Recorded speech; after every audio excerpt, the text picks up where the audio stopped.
Oi, eu sou Renato Almeida, do Instituto de Geociências da Universidade de São Paulo, e essa é mais uma aula do nosso sistema de videoaulas em Geologia Sedimentar, no módulo Sedimentologia. Agora a gente vai discutir os campos de estabilidade de formas de leito com relação à velocidade, granulação, profundidade e escala das estruturas.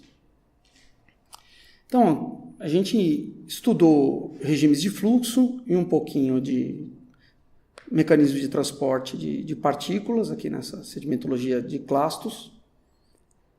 E a gente viu formas de leito que a gente chamou de ripples, formas de leito que a gente chamou de dunas, formas de leito de baixíssima amplitude, que são, em termos gerais, conhecidas como leitos planos, aqui e aqui, e transições dos leitos planos para formas de leito que a gente chamou de antidunas, que aqui nesse diagrama são chamadas de ondas em fase. Acontece que a gente pode, para uma determinada granulação, a gente pode mapear quais formas de leito acontecem em que condições. Então, esse gráfico aqui, publicado nesse trabalho, ele trata da velocidade do fluxo em metros por segundo e da granulação do sedimento para uma profundidade fixa de 0,3 metros, em que zonas de profundidade e velocidade, de granulação e velocidade ocorrem quais formas de leito. Isso é muito importante porque a gente consegue interpretar as formas de leito a partir das estruturas sedimentares que elas deixaram. Então, estratificações cruzadas, planas ou acanaladas, com segregação nos estratos frontais e espessuras de muitos centímetros ou decímetros, mostram que tinha dunas migrando ali. Laminações cruzadas, cavalgantes ou não, em séries de poucos centímetros de espessura, mostra que tinha ripples migrando ali. Laminações, estratificações horizontais em areia ou silt grosso, mostram que a gente tinha formas de leito de baixa amplitude, as tais bed load sheets, que aqui estão no campo do leito plano. E aquelas estruturas complexas que a gente viu em areia, com acanaladas de baixo ângulo, preservação de formas convexas para o topo e laminações cruzadas contra a corrente, mostram para a gente que tinha antidunas ali.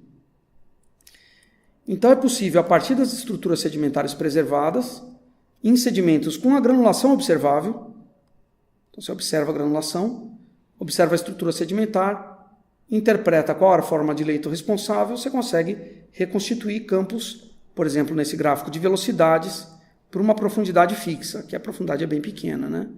É lógico que a gente nunca vai conseguir ter certeza da profundidade e da velocidade, sempre tem a ambiguidade entre os dois, mas a gente consegue interpretar variações no tempo, por exemplo, em sucessões sem grandes discordâncias internas, que passam em uma dada granulação, por exemplo, aqui em areia, passa de ripple para duna e para leito plano, é possível interpretar que, se a profundidade é constante, a velocidade tem que estar aumentando.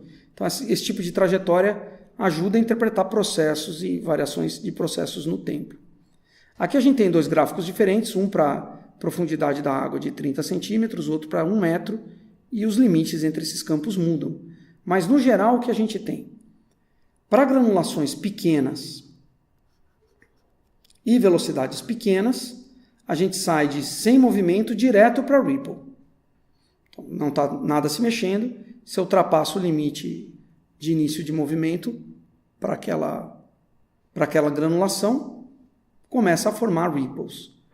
Então, naturalmente, esse leito arenoso ou siltoso vai se estruturar e construir formas de leito com comprimento de onda definido, que são essas coisas pequenas aí na faixa de decímetro, centímetro. Se você tem velocidades maiores de fluxo para a mesma granulação, você começa com um aumento do número de Frode, aqui um Frode 0,84, aqui um Frode 1, um aumento do número de Frode, você começa a ter leitos planos, ainda no regime inferior. E na transição, e quando o número de Frode ficou, de fato, perto de 1, você tem as nossas antidunas. Para granulações maiores, você sai de sem movimento para um leito plano inferior.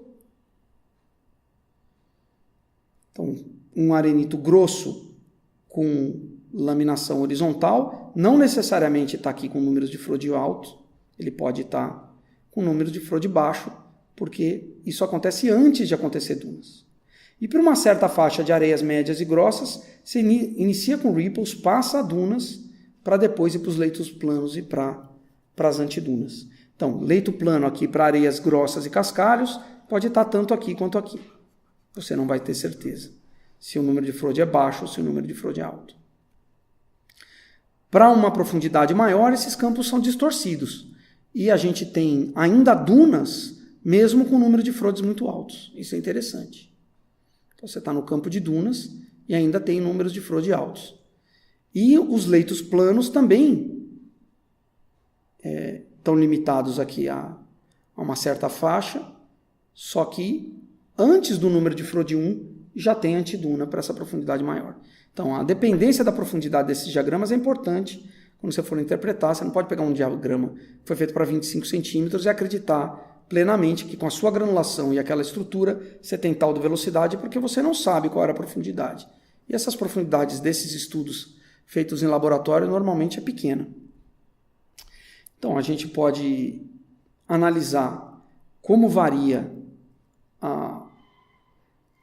as formas de leito com a granulação para diferentes profundidades agora, considerando então uma faixa mais fixa de granulação para o material.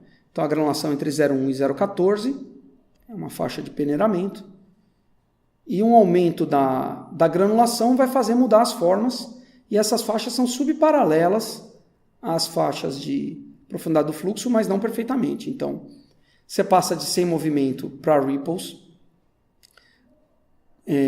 com velocidades menores, e se a profundidade do fluxo é maior, você vai passar de sem movimento para ripple com velocidades maiores.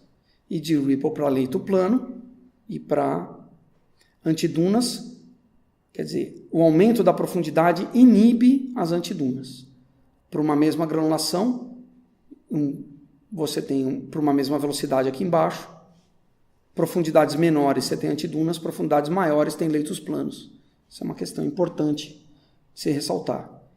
E diferentes granulações alteram isso. Por uma granulação maior, essas faixas de velocidade e profundidade são alteradas. Então, uma granulação maior, você sai para uma profundidade menor, você inicia o movimento com uma velocidade menor, para uma profundidade maior vai iniciar o movimento com uma velocidade maior, e a faixa de ripples vai acontecer com velocidades, uma faixinha mais estreita, se a granulação é maior.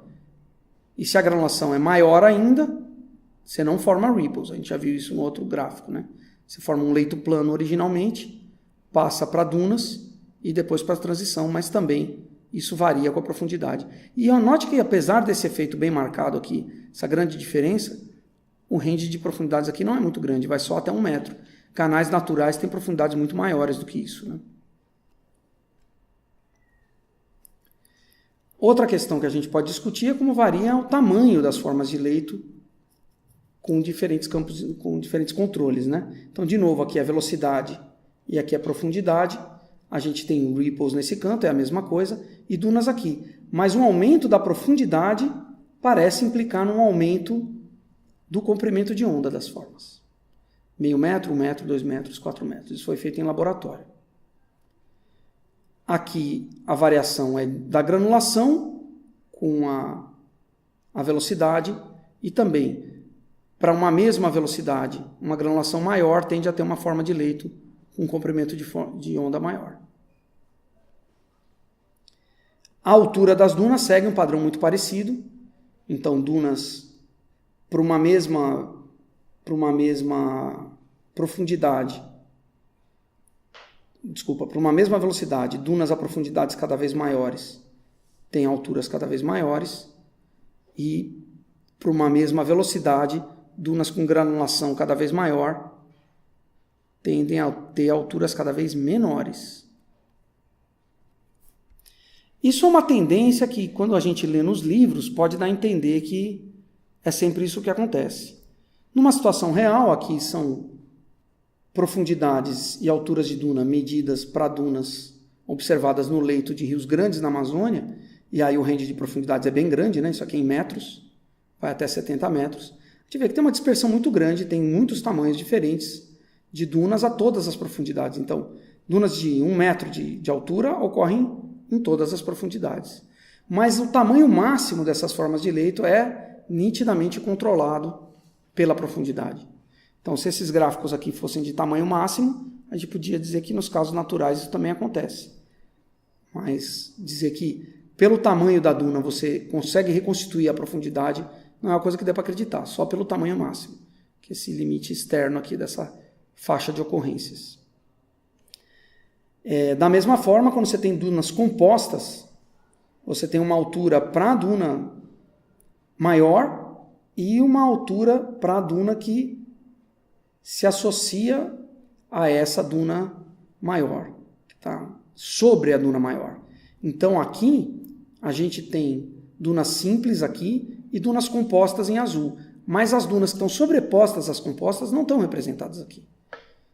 E se você considera que não tem uma correlação boa entre a altura da duna e a sobreposta, quer dizer, uma duna de 6 metros de altura tem dunas de muitos tamanhos, desde 50% do tamanho da duna hospedeira até 2% do tamanho da duna hospedeira, você vê que você vai encontrar formas de leito de todos os tamanhos a todas as profundidades. Só esse limite superior que é controlado pela profundidade mesmo. Você não vai encontrar uma duna de 12 metros a profundidades de menos de 10. Ela tem que estar a profundidades altas. É claro que esse é uma coisa que você não vai reproduzir em laboratório, você não vai gerar um canal de 65 metros de profundidade em laboratório para simular migração de dunas, não dá para fazer isso. E aqui tem oscilação de descarga, e tem formas que estão em equilíbrio com o fluxo atual, tem formas que são reliquiares do último pico de descarga, mas é isso que você vai reconstituir do registro, né? Você olha o registro, você olha um depósito que se formou com oscilação de descarga ao longo do tempo. Então, recapitulando, esses diagramas são úteis.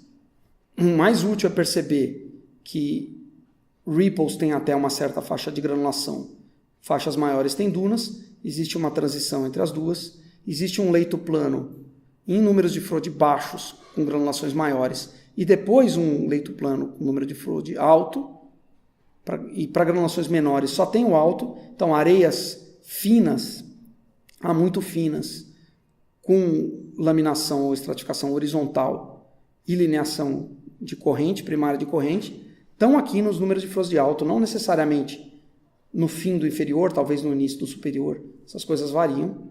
As antidunas estão em todas as granulações, elas são úteis, são indicadores diretos de números de Froude muito altos.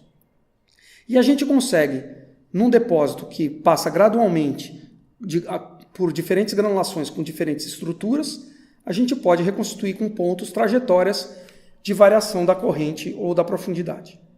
Hoje era isso. Obrigado.